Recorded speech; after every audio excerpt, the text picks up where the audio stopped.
chose, la modération. Mangez ce que vous voulez, buvez ce que vous voulez, mais la modération. L'excès, c'est mauvais, et pour tout, bien sûr, tous les organes. Donc, la modération, c'est demandé. La deuxième des choses, il faut bien sûr consommer 5 fruits par jour. Et ces fruits, bien sûr, avec une diversification. Et il faut manger, bien sûr, les fruits presque une demi-heure avant les repas.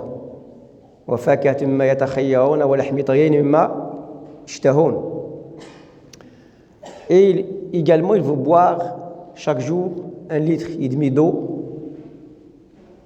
parce que l'eau, c'est un aliment ou élément très important.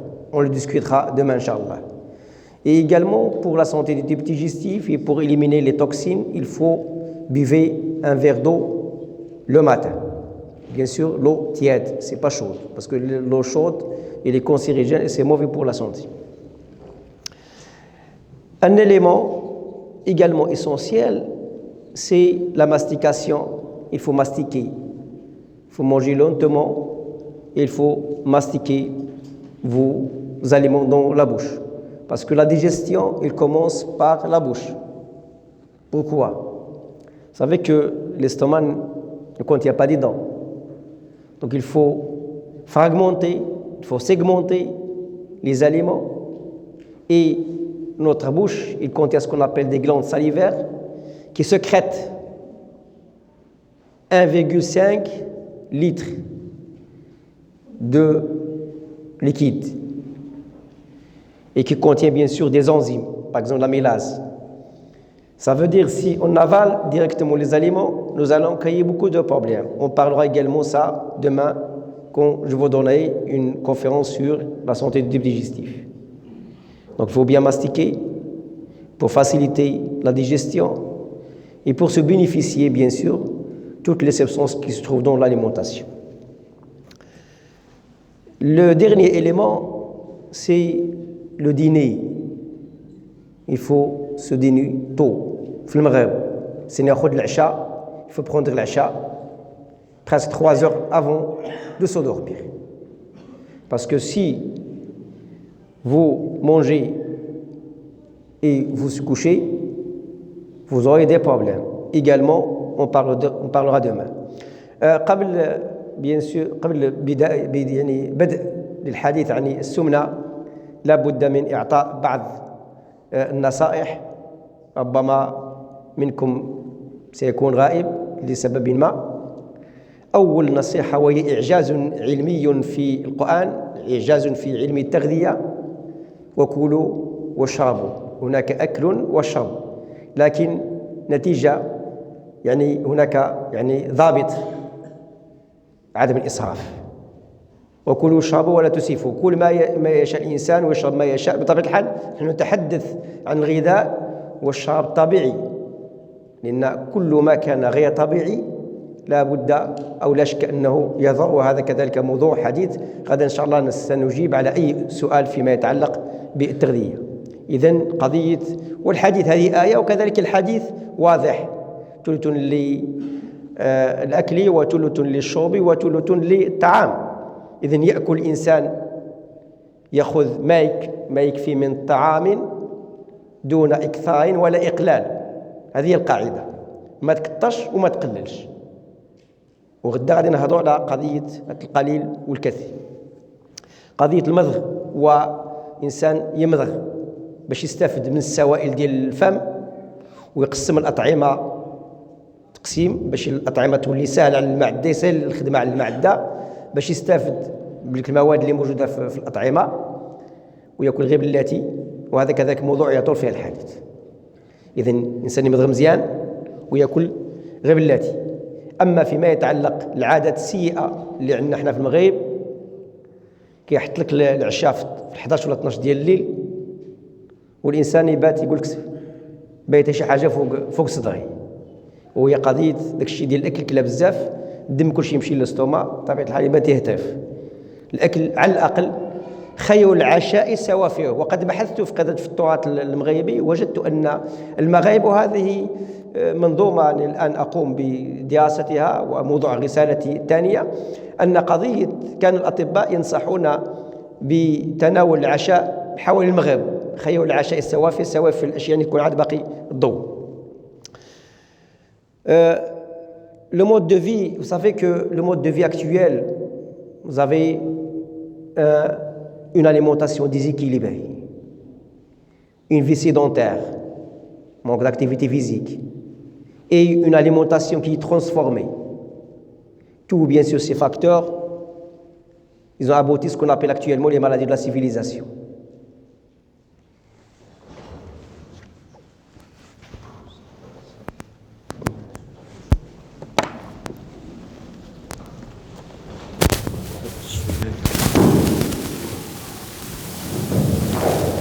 J'ai dit que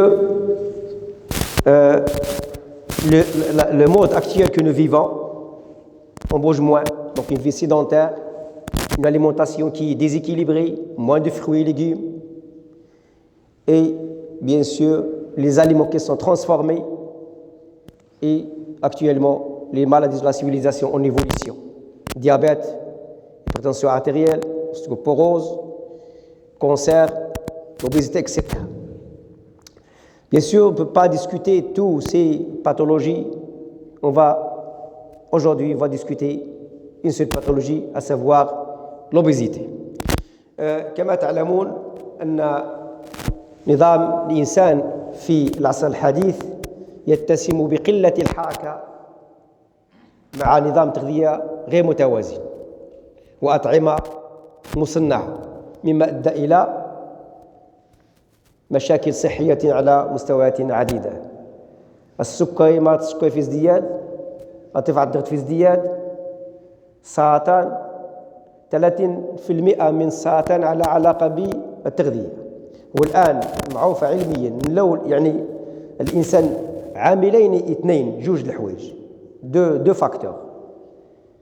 إلى الإنسان عقب نظام تغذيته مع الحركة 90% ديال الأمراض يعني يحميها 90%. يبقى العامل الجيني، العامل الوراثي، لو فاكتور جينيتيك، العامل الوراثي يلا واحد 10%.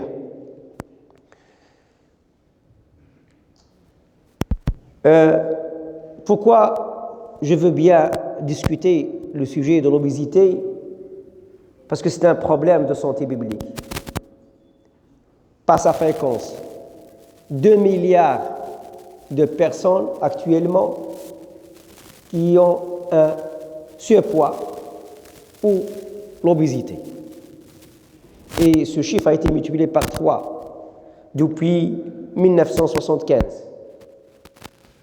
Donc le nombre, presque de 1/3 de la population à l'échelle mondiale, ont un excès de poids, excès de la matière grasse. La deuxième des choses, c'est que l'obésité est liée à beaucoup de maladies. L'obésité est liée à l'hypertension artérielle, le diabète, l'ostéoporose, problèmes respiratoires, cancer. Beaucoup de cancers sont liés à l'obésité, et surtout ce qu'on appelle les cancers hormonodépendants, cancer de la prostate, cancer ovarien ou le cancer du sein. لماذا يعني أردت أن أناقش موضوع السمنة؟ لأن العدد مخيف، حوالي 2 مليار ديال الناس على الكرة الأرضية مصابون بوزن زائد أو سمنة. هذه واحدة. المسألة الثانية مضاعفات السمنة. السمنة على علاقة بارتفاع الضغط، بالسكري، بمشاكل العظام، مشاكل الجهاز التنفسي، وكذلك بالسرطان ومجموعة من السرطانات على علاقة بالسمنة. ونعطي مثال سرطان ديال الثدي وسرطان البروستات. إذن d'où la nécessité de prévenir cette maladie. إذن الوقاية، donc mieux prévenir que guérir. الوقاية خير من العلاج. اسكو فوكم يعني ولا واش نزيد نبسط ولا مفهوم هذا الشيء؟ مفهوم بالعربية والفرنسي les deux؟ C'est clair? D'accord. D'où la nécessité de prévenir cette maladie. Donc لذلك يعني نظرا لخطورة هذا المرض، لأن الآن المنظمة العالمية للصحة l'OMS il considère que l'obésité est une maladie. المنظمة العالمية للصحة تعتبر أن السمنة هو مرض. سأعطي مثال أن في أوروبا، وهذه دراسة، لو الإنسان يرجع الوزن ديالو للطبيعي 13,000 حالة ديال السرطان ديال الثدي عند النساء كتنقص. باش تعرف لي 13,000 حالة في أوروبا عندها علاقة بالسمنة. دونك نرجعوا قضية يعني خصنا الوقاية من هذا المرض. ممكن وقاية ديال 13,000 حالة ديال السرطان ديال الثدي عند النساء إلى رجعوا الوزن ديالهم طبيعي. الشحمة اللي عندنا بين 10 حتى 20 كيلو، التالي فينا هذا بالنسبة للإنسان العادي 10 حتى 20 كيلو، وهذا مخزون لأن الشحمة عندها جوج ديال الأدوار. لو تيسيا دي بو هو عضو بحال القلب بحال الكبد، سي ان اورغان يفرز حوالي 50 مادة، لا ليبتين لا ديبونيكتين اكسيتا لانتيلوكيسيسيكلو، يعني يفرز مواد. هاد الشحمة اللي عندنا في الذات لها دواين دو رول. أولا سي ان ريزيرف، والإنسان مثلا الإنسان اللي مصاب بالسرطان يعيش، الإنسان المصاب بالسرطان وينقطع عن الأكل تماما يعيش 3 شهور، لأن عنده مخزون بين 10 حتى 20 كيلو تكفيه لمدة 3 أشهر. المسألة الثانية لها دور، يعني كعضو تفرز مواد. Donc la graisse que nous avons sur notre corps c'est des réserves, et également elle a des fonctions bien déterminées par l'intermédiaire de beaucoup de substances, et par conséquent il faut veiller à ce que cette masse ما تاugmentaش. لأن l'obésité حنا عندنا دابا هاد الشحمة اللي عندنا في الذات تفرز مواد ولها أدوار.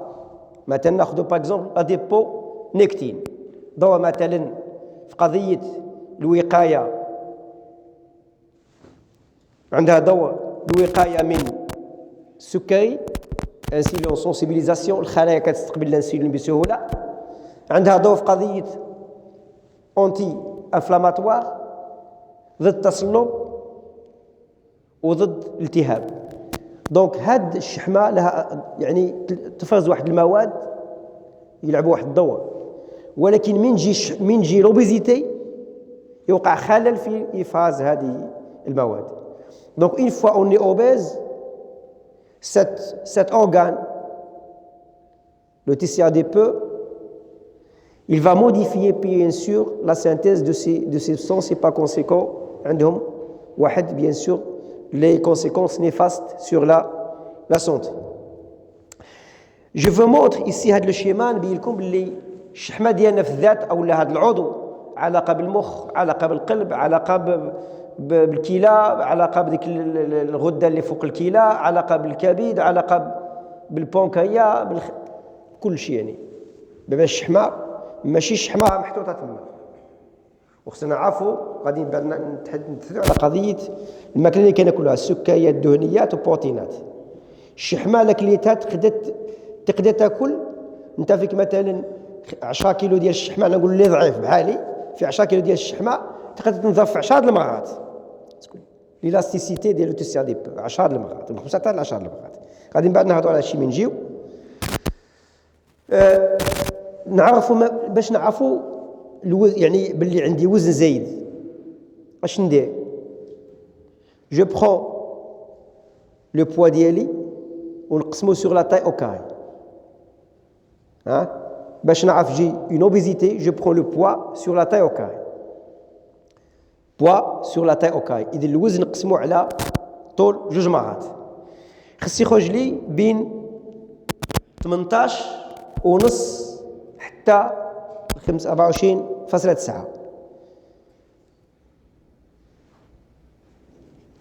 يعني هنا ذاك البوا اللي نقسموا البوا سور لا تاي او كاري خصو يخرج لي جوايه 18 ونص حتى 24.9 يعني حتى 25.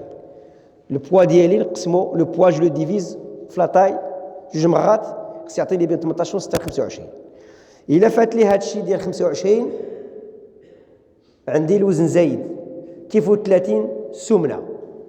اذا نقبض لو بوا سور لا تاي او كاري ونشوف خص يعطيني بين 18 ونص حتى 25. من 25 حتى 30 عندي وزن زايد.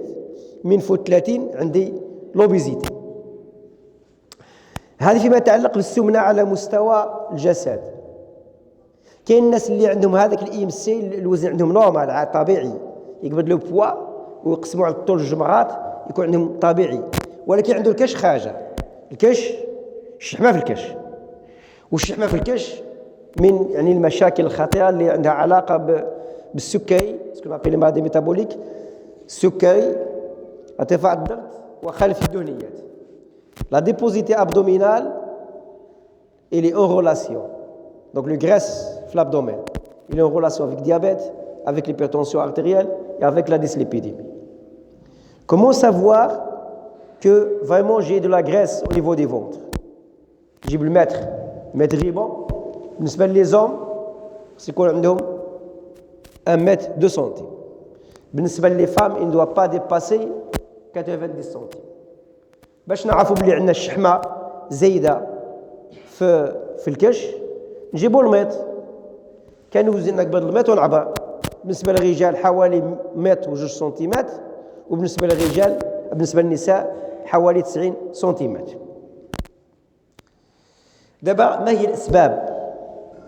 الاسباب كاين اسباب الوراثيه واسباب ديال التغذيه والسبب الثالث la sédentarité, manque d'activité physique. Donc les facteurs ou les causes de l'obésité, facteurs génétiques, facteurs bien sûr alimentaires, l'excès d'alimentation, et nous avons bien sûr moins d'activité physique, la sédentarité. Concernant le facteur génétique, il intervient, mais faiblement. Parce qu'on ne peut pas expliquer 2 milliards de personnes avec un excès de poids. Comment on a fait pour savoir que le facteur génétique, il intervient? Nous avons donné à des groupes de personnes une suralimentation pendant 3 mois. Et nous avons constaté, maintenant même alimentation, nous avons constaté qu'il y a des personnes qui ont 2 kilos, qui les ados 10 kilos, et les jumeaux, ils ont bien sûr gagné même poids. باش عرفنا دونك حنا العوامل الاساسيه اسباب ديال السمنه كاين العامل الجيني وعامل التغذيه وعامل قله الحركه. والعامل الحركه والتغذيه هما السبب يعني هما سببان رئيسيين. يعني التغذيه يعني الاسراف في الاكل مع قله الحركه يعني السبب. دونك une suralimentation et bien sûr moins d'activité physique.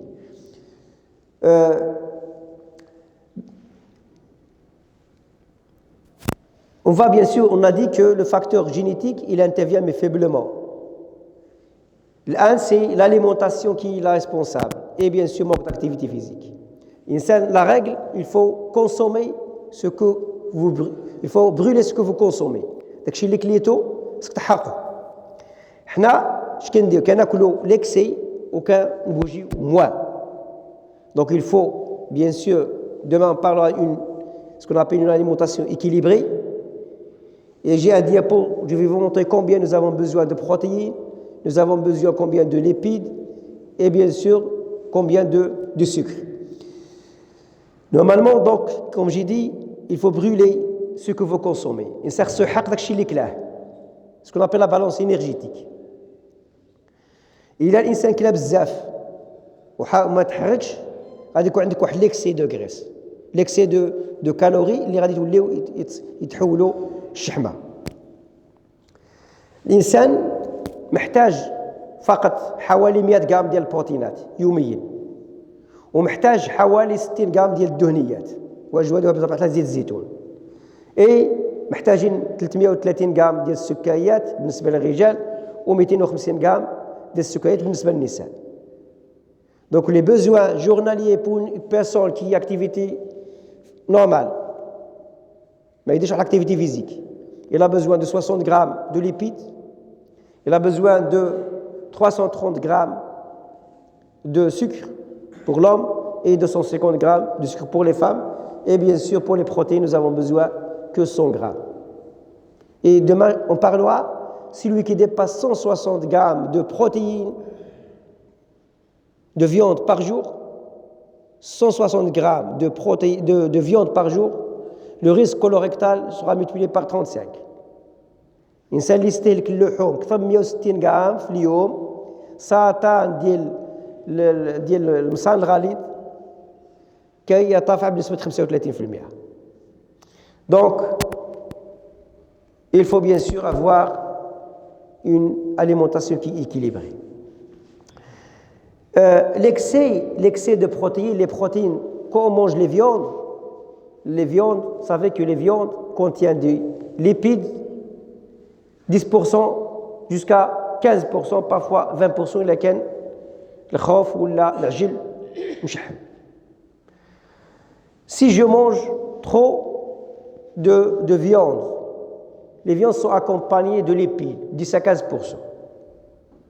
Donc l'excès de viande, ça veut dire l'excès de graisse, et les graisses, ils ne se brûlent pas, ne s'oxydent pas. Donc c'est le stockage, il est sans limite. Ce n'est pas comme le cas de protéines. Les protéines, المشكل ديالها فين les protéines. Les protéines, le problème des protéines, le problème des viandes, il est accompagné de graisse. Vous consommez trop de viande, ça veut dire trop de graisse, et les graisses كتخزن. الإنسان داك الشيء اللي كيحتاجو 2200 kilocalories par jour pour les hommes et 1800 kilocalories pour les femmes par jour, toute الاحتياجات ديالك sera transformée en graisse اللي غادي تخزن. Concernant les glucides, الكبده ديالنا والعضلات كيخزنوا 350 on dépasse ما نفوتوش نص كيلو. Donc le foie et les muscles squelettiques, ils stockent entre 350 jusqu'à un demi-kilo de glucides. Donc l'excès sera transformé en lipides. Les lipides, c'est la catastrophe. Lipides, ماشي تاكل الشحمه بزاف sera dégradé, sera oxydé. تاكل الشحمه بزاف, ça veut dire sera stocké automatiquement. Et c'est ça le problème. Donc les lipides et les protéines et les glucides, il faut bien sûr consommer la quantité que nous avons besoin, comme j'ai dit.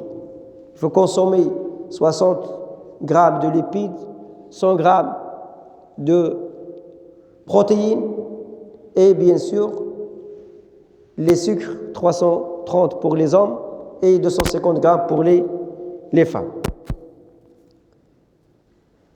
La physiopathologie de l'obésité, أنا ما غاديش parce que c'est un peu compliqué. اش كيوقع باش كيفاش كتكون كومون سو فورم هاد الشحمه. انا عندي في الاول ما تكونش عندي غير الشحمه الطبيعيه 10 à 20 كيلو, عباره عن خلايا كنسميو لي زاديبوسيت, سو فورم دو سيلول كون ابل لي زاديبوسيت. Si زاديبوسيت ils vont maintenant je consomme trop de lipides, trop de sucre, trop de protéines, l'excès sera transformé en graisse, ce qu'on appelle les triglycérides. Ils vont entrer dans les adipocytes stockés jusqu'à la limite. Une fois toutes les cellules sont remplies, sont pleines, d'autres cellules stimulent la formation d'autres cellules. وهذا هو المشكل, c'est le problème, c'est que واخا ندير l'activité physique وندير ريجيم وننقص في الوزن كتلاحظوا بحال الجلود كيخرجوا, داك اللي يكون عنده الوزن ودي كيخرجوا بحال الجلود. هذوك الخلايا ديال الشحمه يبقاو دائما موجودين. Les adipocytes, même si on perd du kilo par l'activité physique, ce qu'on appelle un bilan énergétique négatif, je bouge trop, je mange moins, les cellules elles sont toujours là. Je peux perdre de lipides, les triglycérides, mais ils sont toujours là. Même des chirurgies, c'est ça qui est. Donc la chose la plus importante, هي الوقاية من الأول. يعني أفضل شيء بالنسبة للobésité, bien sûr qu'il y a un remède. Et je donne des conseils à des personnes qui pesaient 110 kg actuellement, elles pèsent 75 kg, rien que l'activité physique et le régime alimentaire. Les fruits et légumes, on les consomme avant, plus l'activité physique, on parlera combien d'heures ou combien de minutes d'activité physique par semaine.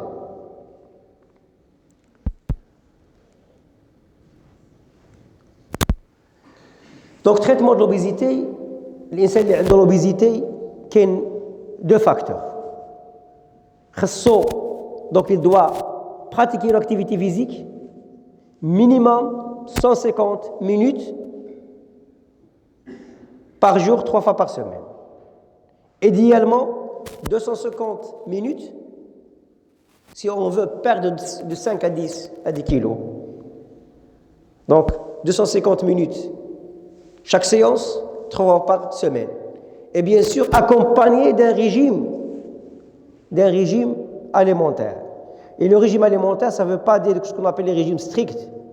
لا ناكل الخضار والفواكه ونبدي بها لان علاش حنا خص لابيتي تمشي باش كتمشي لابيتي لان لابيتي فوقاش نشبع انايا نشبع الا كاش عمرت سكون ابل لي في فوليوم باش الشهيه تبلع خص لي كاش تعمر les fruits et légumes elles contiennent jusqu'à 95% de l'eau.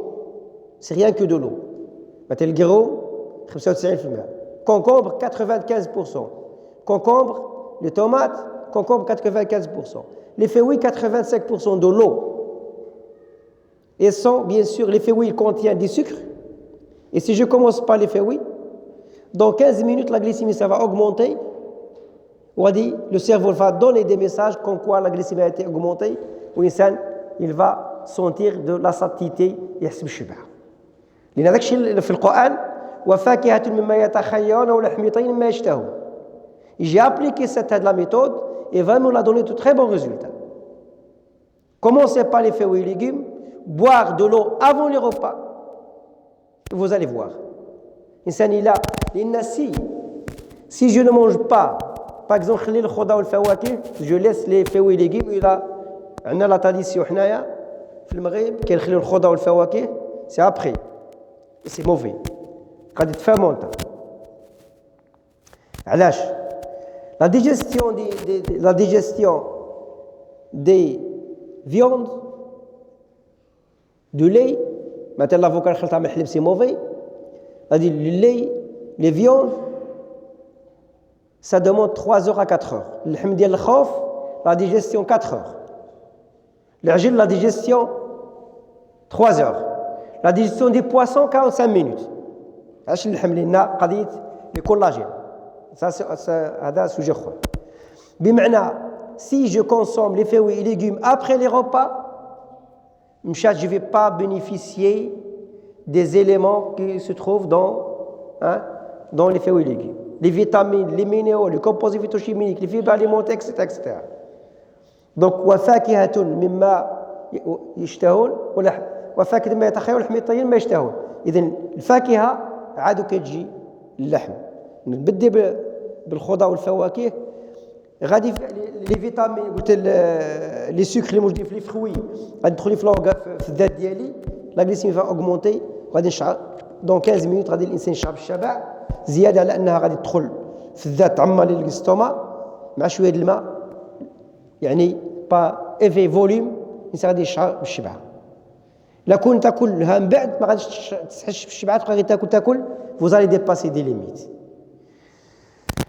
Donc je vais parler un petit peu des complications du diapo.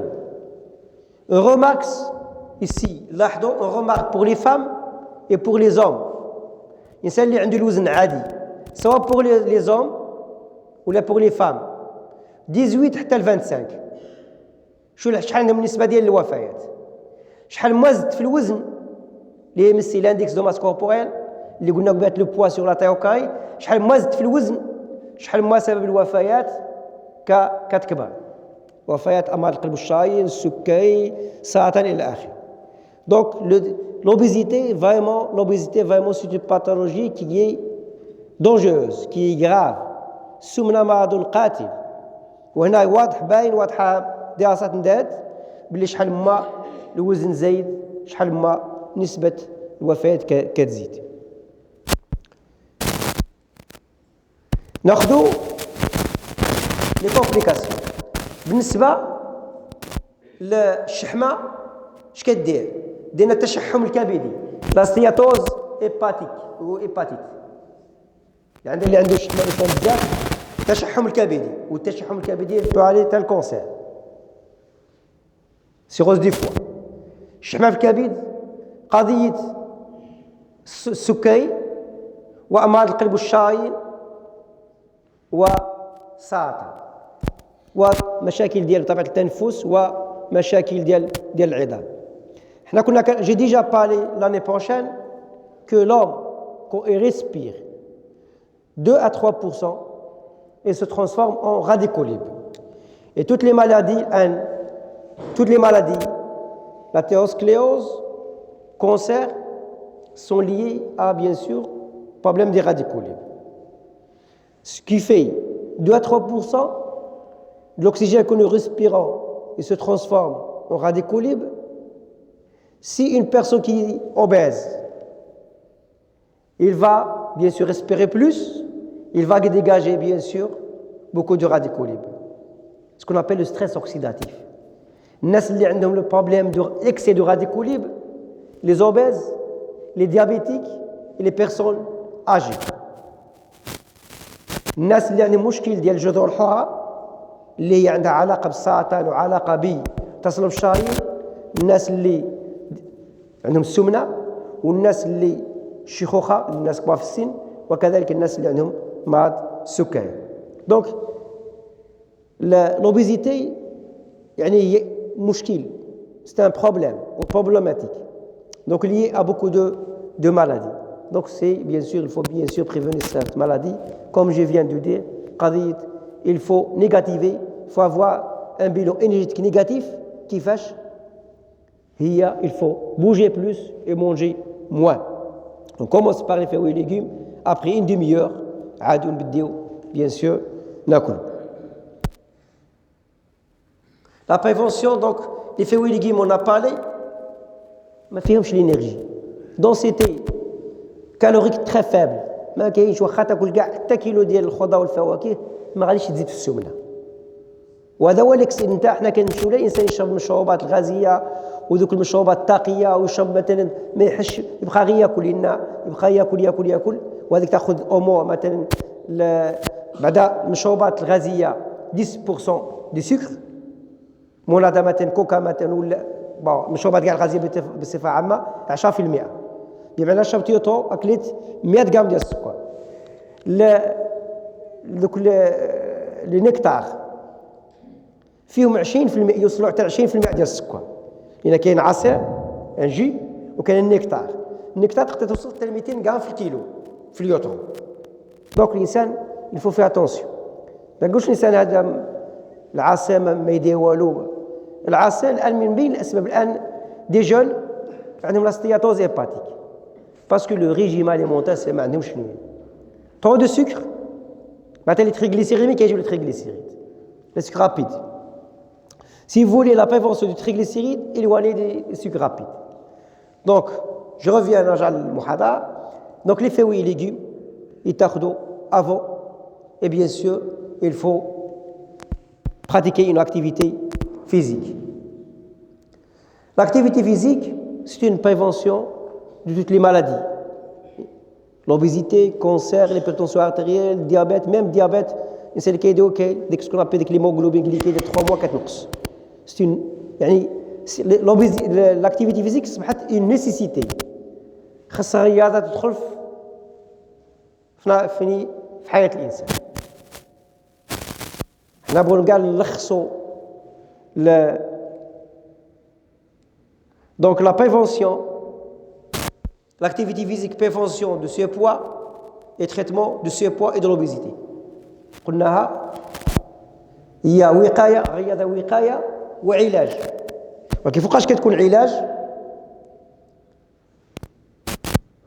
إلا دانا 150 دقيقة وبيان سور يكون واحد الميزور اليمونتير. مالا قبضت انايا نحط قدامي باسينه ديال الماكله واخا نتحرك، لان كاين جوج الحوايج مرتبطين، دو فاكتور كي سون ليي، لاليمونطاسيون اي لاكتيفيتي فيزيك.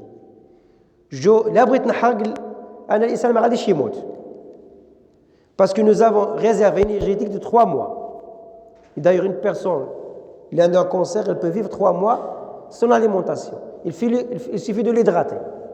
دير له السيروم ويبقى عايش لك حتى ما يبقى والو. دونك الحاجه اللي نوصي سي فولي فير ان ريجيم سامبل، خاصك دير برنامج. il faut faire un programme, l'activité physique quelles que soient les conditions 3 fois par semaine, et bien sûr l'alimentation يبعد الحوايج qui sont énergétiques. داكشي المشروبات les boissons sucrées، داكشي المشروبات الغازيه، مشروبات الطاقيه، trop de viande، trop de sucre. واخا غير الخبز ينقص، الا نقص بالاليمونطاسيون، ولكن لي فوي ليغوم يحافظ عليهم باسكو لي فوي ليغوم ils contiennent les vitamines, les minéraux, les composés phytochimiques, des milliers de composés chimiques. Et je l'ai dit l'année prochaine, si vous consommez 5 fruits et légumes par jour et vous buvez du thé vert, vous consommez entre 5 000 et 10 000 composés phytochimiques. Il y en a des milliers, ce qu'on appelle la chimiothérapie naturelle. Vous êtes là, yani, wiqaya min les maladies, surtout le cancer. Donc, il faut bien sûr 150 minutes d'exercice physique modéré. On peut aller jusqu'à 250 minutes. Il a déjà 250 minutes, on peut perdre 10 du poids initial. بحال الانسان الا كان مثلا فيه باغ اكزومبل 60 يقدر ينقص غير قضيه كو جو دوا افيرتي. ماشي الانسان يقول لي خصني هاد الشهر نقص 20 كيلو. سي اون بير 2 كيلو 1 كيلو باغ موا سي بيان. ناكل ماكله نقص غير واحد شويه، نقص حوايج، نقص من الخبز، نقص من لي بات، نقص من المشروبات الغازيه، نقص من اللحوم، يجي بوج تخو نبعد مثلا اللوطو نخليها مثلا راني في المستشفى مثلا ما نطلعش لاسونسور، نطلع على رجلي، اللوطو نخليها بعيده على الخدمه، نتمشى واحد 100 متر، كاين اللي يقبض اللوطو يحطها في الحانوت ما كانش يدخلها حتى لا شومبا كوشي. دونك on change de mentalité, nous devons bouger. La règle, si on définit l'obésité, l'excès d'aliments, une suralimentation et moins d'activité physique. الإسراف في الأكل مع قلة الحركة نعكسوها، نقلوا donc moins d'aliments énergétiques et bien sûr une activité physique. L'activité physique, n'importe quelle activité physique. La natation, le vélo, la marche بين ساعة بين نص ساعة حتى لساعة. donc تقريبا 10 000 pas. الإنسان يقبض الوقت ويتمشى sans arrêt. يتمشى. Et je donne un conseil à une personne que je connais très bien, qui est 10 km par jour, jusqu'à 15 km par jour, il a perdu de 110 ou l'aide 75 kg. Et وخلينا l'alimentation كاينة. Les fruits et légumes كاينين خصهم يكونوا حاضرين. On ne peut pas s'éloigner des fruits et légumes. Les fruits et légumes, c'est la règle, c'est la santé, c'est tout. نقص الحوايج. الخبز ما يمكنليش ناكل. أنا j'étais en 90. J'étais invité عند un français مشيت. احنا مغاربه ناكل خبز بزاف. هما جابوهم عائله كامله اون فامي جايبين جوج باكيطات. انا في الصباح كليت لهم باكيطه في الصباح كليت لهم باكيطه مشات. Donc حنا on consomme beaucoup de pain. Le pain c'est 50% de sucre الخبز. سميده 70% الخبز. سنيده ماشي سنيده سميد ذاك اللي كديروا به الحشا. سميد سي 70% دو سكر حلوه. الزرع ولا القمح سي 50% دو سكر. سواء انت تاكل خبزه فيها 200 غرام 100 غرام هذه غير في الفطور ما عادش يكون في القران. دونك نقص من l'alimentation ونتحرك et j'en suis sûr de ça بلي الانسان il va perdre beaucoup de poids وباش يحافظ عليها يبقى دائما لاكتيفيتي فيزيك.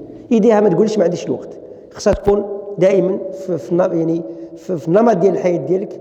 يعني الرياضه اللي ما قدش يتمشى، ما قدش لا ناتاسيون سي لا مايور بالنسبه للعمود الفقري، لا ناتاسيون هي احسن. ما قدش يدير الفيلو يتمشى، المهم يفو بوجي بور غولي. سان قاعد هكذا تلفزيون وقاعد. علاش لي فام سون بلو اوبيز؟ بوركو لي فام سون بلو اوبيز؟ باسكو لو مود دو في ديالهم قاعدين في الدار وياكلوا ما يتحركوش. ودايوغ شفتوا الفلاحه لو موطون الي شيتيف الي ماغر شهر ولا شهر ونص قبل العيد اش كيديروا؟ كيديرهم في واحد الزايبه ضيقه وكيعطيه العلف. يعني يعطيه العلف وما يتحركش، الماكله وما يتحركش، كيسمان. شو العنزي في الطبيعه شتو كيبوج تخو ماشي بحال بمعنى قضيه سي لا ميم شوز سي لا ميم رègle. Si on bouge moins et on consomme trop d'aliments, bien sûr c'est l'excès de poids. Et l'excès de poids c'est mauvais pour toutes les organes. Donc j'aurais fini ma conférence. Je ne sais pas, peut-être j'ai parlé essentiellement en français. السمنة هو مرض والسبب ديالو أو الأسباب ديالها هي الإسراف في الأكل مع قلة الحركة.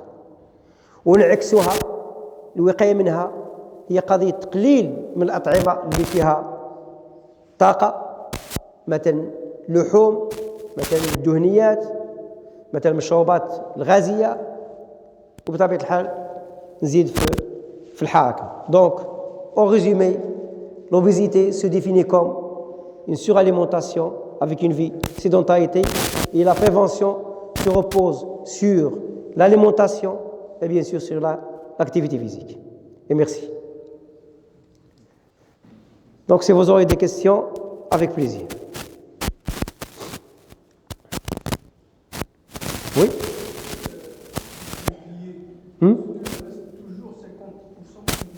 Oui, bien sûr.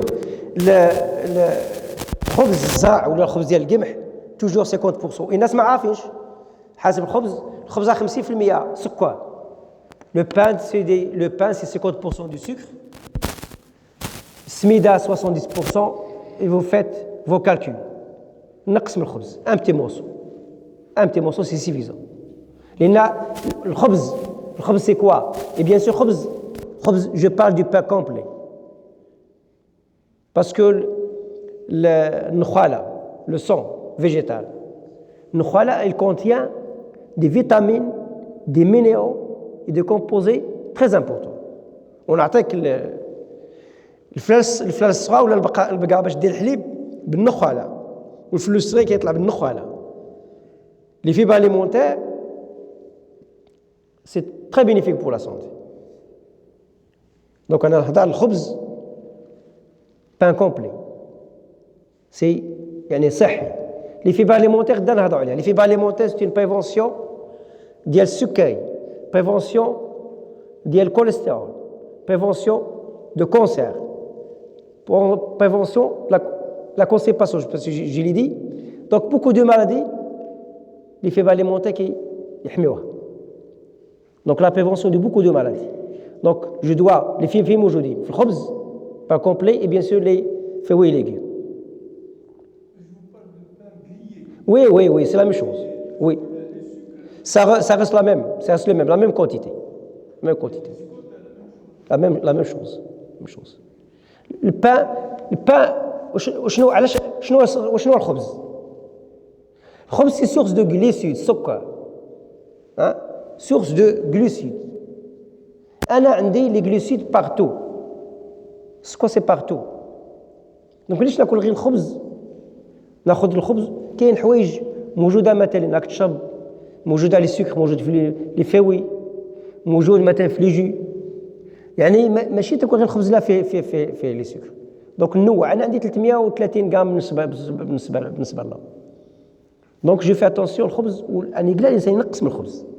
احنا الا خصنا عندنا واحد 330 غرام في النهار، انت لقبت انت شربت غير اتاي، شربت 3 الكيسان ديال اتاي ولا سي فيها لو سكر، راك تشرب لو ساكاوز، تاخذ دي فوي، لي فوي فيهم بريسك 10% دو سكر، فريكتوز جليكوز اي لو ساكاوز. دونك لو سكر ما موجودش غير في الخبز، موجود في دوطا اليمون، بمعنى ناخذ من الشويه ناخذ من شوف دائما لا ريغل يعني لا موديراسيون. نجي مثلا نجي للتشينا مزيانه ناكل وحده ما ناكلش كيلو، جاني مثلا شويه العنب ناكل واحد كيلو، ناكل شويه اي جو ديفيرسيفي مون اليمونطاسيون، لان ما كاينش واحد لاليمون كي كومبلي فيه كل شيء، وكل واحد فيه واحد النسبه باش نستافد انايا من داكشي اللي محتاج انايا، لي فيتامين لي مينيرو لي كومبوزي فيتوشيميك اكسيتيرا لي فيبكس. كان ديفيرسيفي مون اليمونطاسيون. الخبز ناكل واحد الموصو في الصباح، واحد الموصو في 12، واحد الموصو، وفي الليل جو بريفير الليل سي في دي فوي، لا ديجيستيون ديالهم 40 مينوت ان ديمي اور، الهضم ديالهم فاسيل. ما يمكنليش انا ناكل طعام بالليل، اوكي ديك اللي يديروها، او ناخذ الماء قبل الليل، وهذا عندنا في العراسات كيجي يحط لك اتاي والكاطو لو سكر رابيد، دي كاطو لو سكر رابيد، اتاي في لو سكر رابيد. حتى قضيه القاعده لا بريفونسيون دو ديابيت كيقول لك خذ يعني بطيء مسرع الهضم بعد بطيء الهضم، بمعنى ناخذ حاجه اللي حلوه من بعد بغيت شربتين ناخذهم بعد ما ناكل، يعني ناكل ماشي في الاول. السكر رابيد غادي يطلع لك سميتو سي موفي بالنسبه للديابيت البونكاي. دونك ناخذ الحوايج اللي الهضم ديالها ديفيسيل، ما تلقليش ما تفعليش في الساعه البونكاي.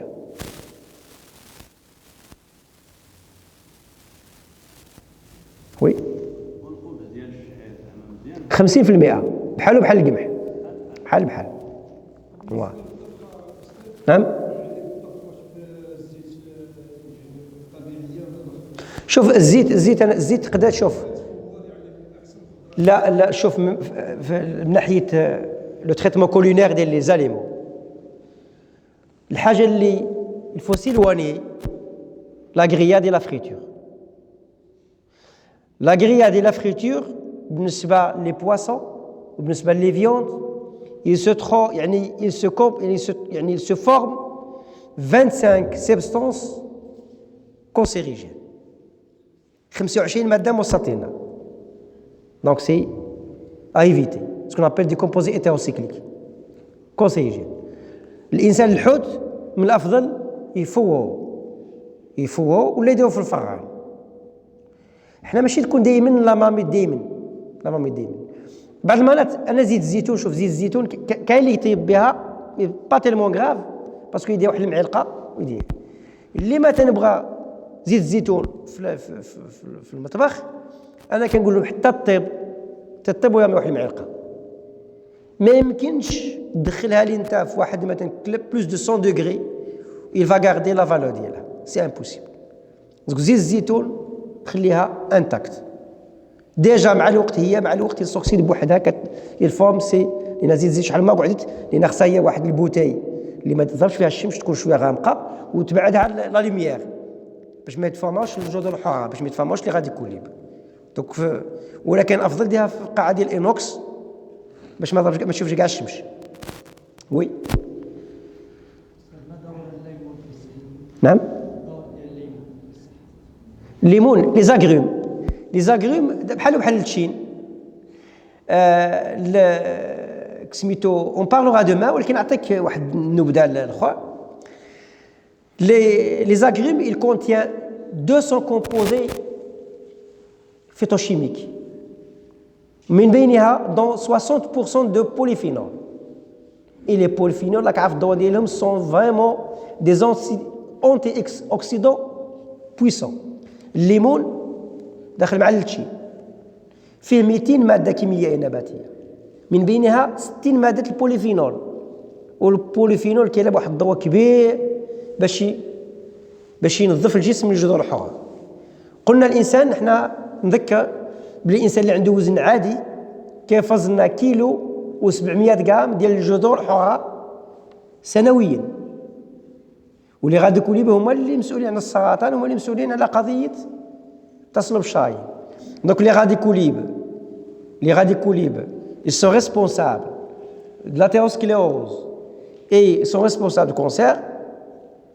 Il faut bien sûr, une alimentation qui contient ce qu'on appelle les antioxydants, à savoir la vitamine C, la vitamine E et les caroténoïdes et le sélénium. Le sélénium فين موجود؟ Le sélénium موجود في الحوت وموجود في القعقاع نوا ولا ديك الزريعه ديال نواه سميتو ديال الشمس، ديك الزريعه اللي كناكلوها. اذا لو سيلينيوم سي ان انتي اوكسيدون. لي كاروتينويد مثلا موجود في الزوديه، موجود في الطوماطيش لا لي كوبان معروف. لي كاروتينويد اللي عندهم واحد لاكولور بحال التشينيه، الكابويا لا كورجيت، هادو كنسميهم لي كاروتينويد. الكابويا سميتو الزوديه، طماطم. La vitamine C, les plus riches, c'est kiwi et les agrumes, الحوامض.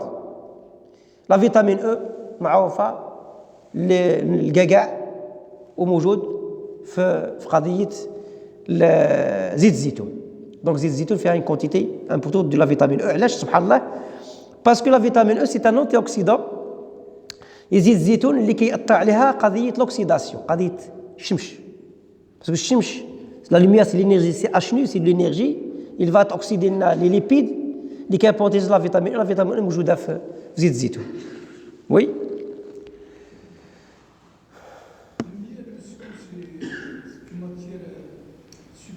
شنو هي؟ العسل. مالو؟ واش من المواد السكرية ولا؟ العسل 70% سكر. 70%. باش ما تبقاش الانسان نقول لها وشفاء يخرج من بطونها، يعني الشراب المختلف الوانها شفاء، في شفاء للناس. مختلف الوانها، العسل متلونه دي كومبوزي فيتوشيميك. باسكو شنو في العسل؟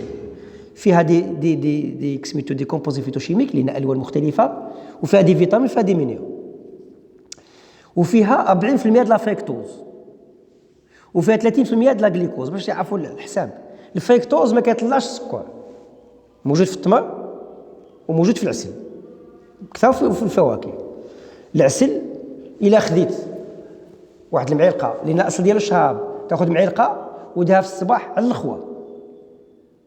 وحتى الماء اللي كنت هضرت عليه قبل، لان في اليابان كيديروا لا ثيرابي باغ لو، العلاج بالماء معروفه. هذه عاده في اليابانيين كيشربوا الماء على الصباح بكري، ولكن تشرب الماء نص ساعه عاد وفطر.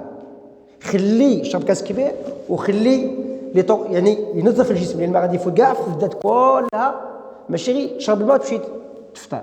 شرب الماء نص ساعه، والصباح في الفجر بغيت تاخذ مثلا بالنسبه تستعمل العسل كشفاء، خذ معلقه كبيره وديها في واحد نص كاس ديال الماء وشرب. العسل فيه 70% ديال السكر. بالنسبه للديابيتيك يعني الفاس يخصهم يديروا اتونسيون باسكو سي دي سكر.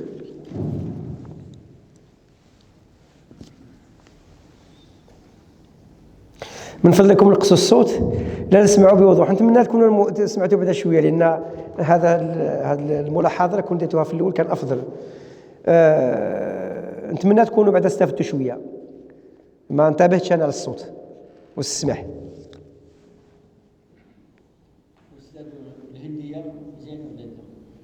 الهنديه شوف، الهنديه والكاموس. الهنديه اللي بعدا شوف زيت الزيتون والهنديه والكاموس والتيني والزيتوني. الكاموس علاش مزيانه؟ هي بعدا فيها دي كومبوزي فيتوشيميك، وهي لا ليمون الوحيد اللي ما كيستعملوش. انا هودنا شويه الميكا. الهنديه فيها دي كومبوزي فيتوشيميك وفيها دي فيتامين سي بون بور لا سونتي وحده. هي فاكهه اللي ما كيديرولهاش الدواء. على الكاموس يتحايلوا كيديروا له الزيت قبل ما شفت الكاموس. حنا الكاموس الشتوي كيدخل في جوايه 15 اوت، تعرف شهر 6 تلقى الكاموس الشتوي كيديروا له الزيت، كيقبضوا الزيت وكيديروها تحت الكاموسه في الجدار ديالها، وفي ساعه كتوجد. الشتوي ما كيوجدش في شهر 6 ولا 7، الشتوي كيوجد في شهر 15 اوت لهيه. الكاموس مزيان، الهنديه مزيانه ولكن الكميه ماشي الانسان يقبض صندوق وياكلو غادي نسقوا في لا كونستيباسيون في ذاك الزغيعه ديالها اللي كونستيبونت. هادشي اللي كاين. الهنديه مزيانه بطبيعه الحال لان هي الوحيده بعدا، هي سبحان الله هي تنبت صبت الشتاء ولا ما صبتش الشتاء جايه الهنديه. وكما قلت لك هو واحد لاليمون مهم طبيعي وما ما كتدخلوش هي ما كيقيسوش لي بارازيت، ما كيمرش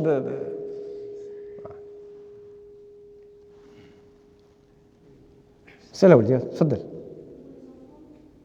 Les enfants, il faut s'éloigner. Je parle en français ou en arabe, quand vous voulez. Les boissons énergisantes, تعرفوها hein? Et les chips, les boissons énergisantes et les boissons gazeuses. Il faut s'éloigner. C'est mauvais pour la santé. Il faut que tu prends avec toi à l'école des aliments naturels.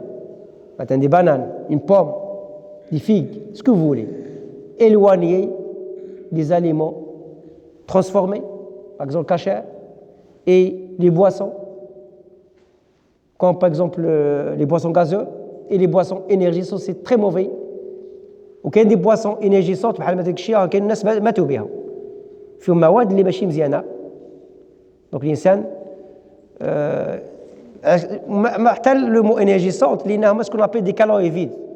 راك تشرب واحد المواد فيهم لا كافيين، فيهم لا تورين، فيهم مواد اللي تعطيك واحد الطاقه وما فيهمش دي فيتامين، ما فيهمش دي مينيرال. سي موفي بيان سور بور لا سونتي. الا انسان كلا لونفون لا عطاتو شيبس وعطاتو مناضه ما غاديش ياكل لك، وغادي يكون بيان سور يكون لان خصو دي مينيرال، خصو دي فيتامين باش يكون واحد ليطا نورمال. لان الولاد اليوم شوف الولاد غير تهضر معاه يقبض فيك يشعل باسكو علاقه بلي فيتامين لي مينو بيان سور ليطا بسيشيك ديال الانسان. لان كون با دو لا سونتي بسيشيك اي فيزيك اون رابور افيك بيان سور l'alimentation. Par exemple, je prends l'exemple du magnésium. Le magnésium il entre dans la composition de 300 enzymes cofacteurs. بمعنى لا كنت ناكل ما ناكلش مزيان يكون عندي نقص في المغنيسيوم، نقص في الكالسيوم، نقص في مثلا الكالسيوم وهذا دائما كنقولوا في المحاضرات ديالي سي با اوبليغاتوار تشرب ولدك الحليب با افوار لو كالسيوم. Le meilleur aliment qui contient 2,5 jusqu'à 3 fois de calcium على الحليب c'est l'amande، اللوز. الحليب انا ما شربش الحليب يجي ماشي نقول ضد ولا مي سي غار. et je donne de très bons exemples. la dinde كاع لي فولاي، خذ دجاجه، خذ البيبي. شفت العظم ديال البيبي كي داير لو سيكل دو في ديال لا دند اما ما شرب الحليب. او قبض انت الدجاجه الروميه البيضاء وقبض انت الدجاجه البلديه وشوف العظم ديالها. الاخرى سي دو بسكوي ساعه، والعظم ديال الدجاجه البلديه ما يمكنلكش تهرسو. ونرجع بعد ما نهضر على لي سميتو لي فولاي دراسات باللي الدجاج البلدي لا يصاب بالسرطان. وقلنا دائما كنقولها عنده كينعس بكي وينوض بكي. ماش ندخلوا في هذه قضيه لي زومون. وكل غذاء ديالو منوع، كياخذ ديدان، كياخذ دي بلانت، كياخذ يعني دي غران، ينوع النبات المصادر الاخرى. البوج الدجاجه ما كتقعدش في بلاصه، ماشي بحال هذاك الدجاج ديال هذيك الدجاجه حنا الدجاج البلدي باش تذبح انت يعني ديك باش يوجد ديك il faut au moins 7 8 mois باش يوجد. هذوك ديال اللي كنبيعهم دوك البويض en 2 mois il est prêt. القنين عنده 20 جور حتى ل1 mois ينقطع الحليب، يبقى ياكل لا ليزير الفصه والربيع. ودايوغ لو بلو ريش اون اوميغا 3 سي القنين باسكو لا ليزير فيها اوميغا 3. بالنسبه لي فيوند لا كاليتي دو فيوند القناين سون تري ريش اون اوميغا 3. نجيو للعجل اللي اصلا العجل غير لي موا الاولى ديالو اللي كيشرب دو لي من بعد كيفطموه ويبقى لافي ديالو كلها كو دو زاليمون وكيزيد في الوزن. دونك الحليب ما يمكنش الانسان لان باش نتفاهموا كونسير دو لا بروستات سي ان كونسير هرمونو ديبوندون. الانسان ديجا الحليب سكون ابيل لي فاكتور دو كرواسونس يشرب الانسان لا يشرب الانسان كاس في النهار ما يضرش. حنا دائما توجور لا كونتيتي كي موفيز. تفضل استاذ تفضل. سؤالي شقين. الشق الاول وانا عملا بقول الله كلوا واشربوا ولا تسرفوا. نعم. دابا اختصاصكم في علم التغذيه هل هذه الايه يعني فعلا عندها تاثير على هذه في يعني في تنظيم التغذيه الانسان واجبا؟ نعم. ثم الشق الثاني يعني نصيحه يعني عدد الوجبات الترتيب ديالها والوقت ديالها. نعم. يكون الانسان يعني ياخذ واحد نصيحه واحد. نعم. ابتدئ من حيث انتهيت. قضيه عدد الوجبات والترتيب ديالها. تقدر تاكل وجبه واحده، تاخذ وجبه واحده وتكون فيها اللي تحتاج ديال 24 ساعه. تجي الصباح يحطوا لك 5 الانواع ديال الخضر والفواكه وشويه زيت الزيتون واحد 60 غرام سورس دو بروتين. البروتين موجودش باش نعرفوا بعدا البروتينات ما موجودينش غير في اللحوم. البيض سي تا ريفيرونس بالنسبه لي زاسيد اميني في الأو إم إس. البيض البلدي لي بروتين دو كاليتي في البيض البلدي. رجعوا للانترنت تشوفوا يعني لي سورس دو بروتين يعني الاحماض الامينيه اللي موجوده في البيض دو كاليتي وريفيرونس بالنسبه للأو إم إس وحده. لي بروتين فين موجودين في القطاني. والقطاني كنسميوه لحوم الفقهاء، الحمص اللوبيا العدس. دونك وموجوده حتى في المكسرات. هذا هما سورس دو بروتين. نرجعوا تاخذ 5 ديال الخضر والفواكه في النهار، تاخذ 2 ولا ان سي روبا il faut manger 5 fruits et légumes par jour. وتاخذ زيت الزيتون واحد 60 غرام، واحد اما تاخذ واحد 2 بيضات باسكو 2 بيضات سي ليكيفالون دو 100 غرام دو فيوند. ما تاكلش 2 بيضات ولا تاكل دي بواسون ولا تاكل اللحوم. هذا هو اما تقسمها على 2 ولا قسمها على 3. انا نهضر على قضيه التغذيه ديال الاطفال اللي سي موفي. الصباح البزاز ما يمكنش تعطيه دي سوكر رابيد غادي يدوخلك. والان كاين دراسات في الولد عطيه الصباح فطرو. كاين واحد انا كنديها بور مي زونف زيت الزيتون مع العسل مع اللوز كتحنهم الماء وكتحطهم الصباح. والبيض والخبز زيت الزيتون والزيتون هما ياكلوا اللي بغاو. وتحط دفاوي. علاش ما تحط دفاوي الصباح؟ علاش بزاف ما تحط واحد البنانه ياخذ غير نص بنانه اولا نص تفاحه الا بغى البزاز يمشي. لان حنا الا كان لو سيرفو استاذ علم مني لو سيرفو كياخذ لنا 150 غرام بار جور. اسكو سي فري استاذ؟ لو سيرفو الكونسوم. انت من تصيفط كاين اطفال نعرفهم وجاو عندي ناس يتشكاو تيقول ولدي من العشاء يمشي للمدرسه. قلت له غادي يقابلك هي ما غاديش يركز لك. خاصو يفطر ظهر يفطر الصباح. حاول تحيلي معاه سي اوبليغاتوار لاليمونطاسيون. نرجعوا لقضيه الايه وكلوا واشربوا ولا تسرفوا انه لا يحب المسرفين. هذه ايه هذه اعجاز في التغذيه. هذا اعجاز مع الحديث. انا دائما في محاضرات وفي جميع يعني اللقاءات او في الاذاعه ولا كانت تستشهد بهذا الحديث. شوف الدقه. لان الماء يعني ما غاش نكون غدا غادي نهضروا على قضيه الماء. الماء مهم في حياه الانسان. كلوا وشربوا، كل وشرب، لكن شريطة أن لا تسرف. دونك أنا كنجي كاع شي كنت الصباح أنا كنت نهضر عليه قبيلات، قضية يعني الانضباط في قضية التغذية. أنا كنعرف باللي أنا كنحتاج 300 غرام، حوالي 330 غرام ديال السكريات. إلا شربت شوية تاي وكليت شوية الموصود الخبز، يعني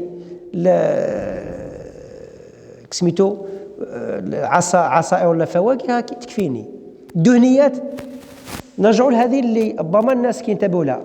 نرجع لك الوليد هذاك، لا كل ولد يفطر الصباح عطاه الكاكاع وشوف الولد ديال كيولي. الكاكاع سي الكاكاع فيه دي زونتي اوكسيدون، فيه بريسك 15 تلفا، فيه بروتينات، فيه نسبة كبيرة للبروتينات، ونصف الفاكهة دهنيات، والدهنيات من النوع الجيد سكون سبي دي اسيد غرا انساتوري. دونك كاع المكسرات، القوقاو، البيستاش لانكونفينيون ديالو هو الزيتون، البيستاش، الملح. حنا الغماس اون دوا با ديباسي 6 غرام باغ جور، باسكو الملح HTA ليبرتونسيون ارتيريال وموساطينا. الملح يرفع لنا الضغط وموساطين ديال ليستوما، وبالتالي الزيتون الكحل الانسان ربما جبدنا مناسبه نجبدوا هذا غدا عاد يكون عندنا اللقاء نسالوا. الزيتون الكحل كل 100 غرام فيها 3 غرامات فاصله 4 3400 ملغ. ماشي يجيب اتاي، يجيب واحد 5 شي باغات فيه 5 يطو ويحط قدامه كيلو ديال الزيتون ويعجبه. نو il y a trop de sel. البيستاش مزيان ولكن مشكل الملح. الدهنيات اللوز والكاكاع والقوقاو كلهم هذو نفضل البزيز. علاش ما ديرش الكاكاع؟ الكاكاع انا دائما محطوط، يكون محطوط عند البز. الكاكاع في واحد الغابه يمكن 30 كيلومتر ولا 40 كيلومتر هنا في الاخر، فالكاكاع غاتويت عارفين ما عارف فين جات. صافي نقول لكم خلينا نمشي ندي بعدا معايا المغرب حتى 20 كيلو 30 كيلو. دونك سي الكاكاع سي فيتال بالنسبه للزونفون. فيه دي ليبيد مواتي، فيه دي بروتيين، فيه دي مينيرال، فيه دي فيتامين، مكسرات مزيان الانسان. نقص من داك الحوايج ترانسفورمي، الاشياء المصنعه، لان الملح فيه موجود. الملح انا دائما كننصح الملح فيه موجود في لي كونسيرف، موجود في سميتو داك الشيء ديال البيستاش، وموجود في الزيتون. بس هذا يبتعد عليهم. بطبيعه الحال الايه ايه عظيمه. انسان ربي ما اعطاك كل اللي بغيت وشرب اللي بغيت، ولا بطبيعه الحال دائما يكون واحد لا مودياسيون، يكون واحد يعني عدم الاسراف.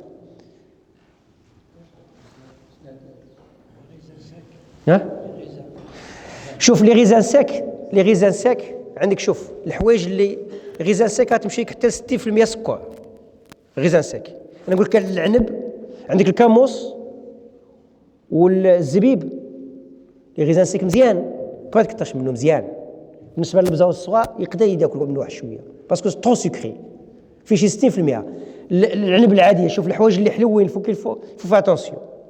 عندك الكاموس حلو فيه 20%، البنان 20%. عندك الكاموس والبنان والعنب هذو حلوين بزاف. دونك الانسان ما يكثرش منهم. البنان حلو، مثلا الانسان ياكل وحده في النهار سا ديرونج با. تفضل. دو كيسيون وربما يمكن بها نختموا.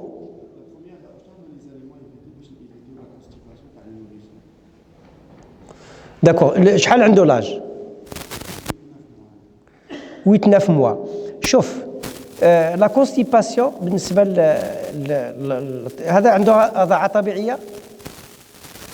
رضاعه طبيعيه تاكل مو الحوايج، تبعد مو الحوايج كي سون كونستيبون، مو تاكل الحوايج اللي سون لاكساتيف. غادي نقولهم لك الحوايج اللي كونستيبون اللي كيدير كونستيباسيون. وهذه عندنا حنا شكون اللي كيدير كونستيباسيون ولا ديالنا لا دياي، يعني لا فلو انتستينال، ميكروبيوت انتستينال، الميكروبات اللي عايشين في اللي كيديروا لنا. انا كنعطي دائما من يجوا عندي لا فارماسي العلاج الطبيعي كنعطيه الزيتون الكحل، عقل عليه. الزيتون الكحل كونستيبون، سي ان تري بون اليمون كونستيبون، بحال احسن من الدواء. والبنان والشيكولا كحله. هادو سكون ابل فيها دي بريبيوتيك اللي كيديروا لنا واحد ليكيليبر ديال لا فلورا انتستينال. دونك السيده المرضعه تنقص من هاد الحوايج، البنان، الشيكولا، شنو اخر، والزيتون. هادو الحوايج اللي يطلقوا الكاش سون لاكساتيف. نعطيهم لك ستيلو. اول حاجه الماء، تاخذ زيت الزيتون على الصباح معلقه. دونك عندنا زيت الزيتون، عندنا الكاموس، عندنا زيت الزيتون، وعندنا الكاموس، وعندنا البقوق الكحل. هادو اللي كنت تاكلهم هادو سون لاكساتيف، والوليد غادي يكون مزيان.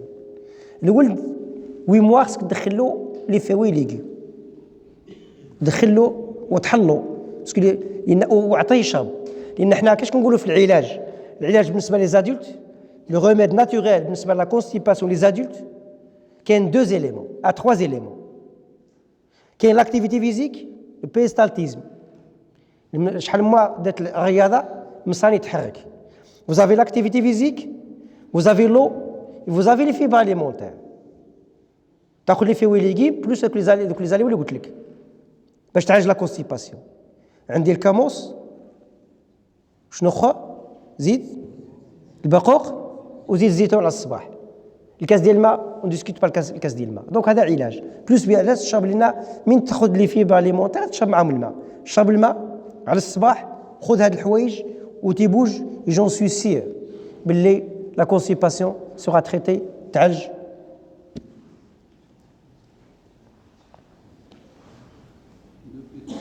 دو كيسيون سي لا ديرني. شكون سي الاستاذ يشوف هو باش يختم. مرحبا. بالنسبه لواحد من كاين عس وكاين نوض كيبقى الفجاه عامره بالماء، واش الشخيل الفوفو هذاك تشوف لوغيل الطبيب ديال النيف، واش ديك قضيه الجلدات هذه الفو جو فوز اوريونت فيغ الميدسان ديال لوغيل. وانت عندك واش غير الطفل عادي؟ لا، واش بعدا الاستاذ ديال هذايا، لان قضيه الماء الانسان حنا واش ما عندكش غفلو، ما عندكش لا الماكل لا بعدا خصك تعرف الا كنت تاكل وتنعس غفلو غادي يكون عندك. وسيتو لك الحوايج اللي كيديروا لي غفلو باغ ترو دو غريس، ترو دو تي، ترو دو شوكولا، بانان، هذو كيديروا لي غفلو ما تكترش بهم في الليل. 2 مينوت et on finit ان شاء الله. مرحبا. العمليه الحسابيه تاع تحديد السمنه. واه كاين اشخاص يديروا بحال يديروا تكسير مع العضله، بحال كيديروا من لا ميسكيلاسيون مثلا، هذوك تلقاهم فايتين خارجين على ديك فوق 25 مي هي ماشي بلا كريز مي بصح لي موسكل يعني في العضله. وي سيتي لا واخا هكذا اون جينيرال سي ابليكابل. واخا عندهم لا مي دير لو بوا سور لا تاوكاي يخرجوا تقريب بس تقريبيه. دونك ميم اللي خصو يدير هذاك لو بوا سور لا تاوكاي ويشوف واقع. حنا بعدا ما نطيحوش بعدا ما نطيحوش غير ما ساش حنا اون 18 من 18 ونص حتى ل 25. بمعنى حنا راكبين توصل انت من تفوت 25 صاكم غادي واضح. الكاش انت من تقبض الميط ودخل يخرج لك ميط ونص في الكاش. دونك سي دو غريس ابدومينال زياده. بقات بريسك 1 مينوت. تفضل استاذ. سلام. جينا شويه روطار ما سمعناش المحاضره تاعنا. خلاصه كاين ريجيم يقول بطريقه معقوله غادي نمشي نتعشى معاك وندير لك المحاضره. غادي نمشي نتعشى معاك وندير معاك المحاضره. شوف لو ريجيم يعني تبدي بالخضر والفواكه، هذه هي الاصل الا بغيت تستافد منها. الخضر والفواكه ونص ساعه تبدي تاكل، نص ساعه وطبخها فوز الي فوار نص ساعه. Il faut commencer par les fruits et légumes. Après une demi-heure, tu commences le dîner, عاد تبدي تاكل. هذه وحده. Il faut bien sûr pratiquer une activité physique, ce que vous voulez. Celui qui ne veut pas pratiquer. Impossible, tu dois bouger. Quand je bouge, je brûle. كان حاج. ما تقدرش تقعد واخا تحرق غير هكذا. tu peux في بلاصتك tu peux brûler avec غير يدين، ما تقدرش قاعد تبقى غير تحرك هاك تحرك. شوف سكون ابيل ميتابوليزم دو روبو، قاعد انت هكذا والجسم ياخذ الطاقه. مي كون tu bouges n'importe رجليك يديك tu brûles. donc puisque tu peux pas faire une activité physique, l'alimentation ديالك de base خذ الخضر والفواكه et tu minimises، ما تاخذش ليكسي باسكو لا خديت ليكسي ce sera un problème.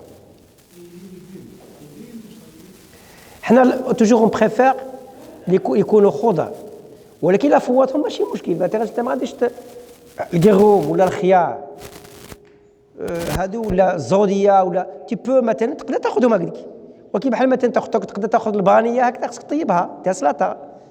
يعني كاين دي زاليمون كو با ما تاخذش خصك طيبهم اوبليغاتوار طيبهم. une demi-heure. Et merci.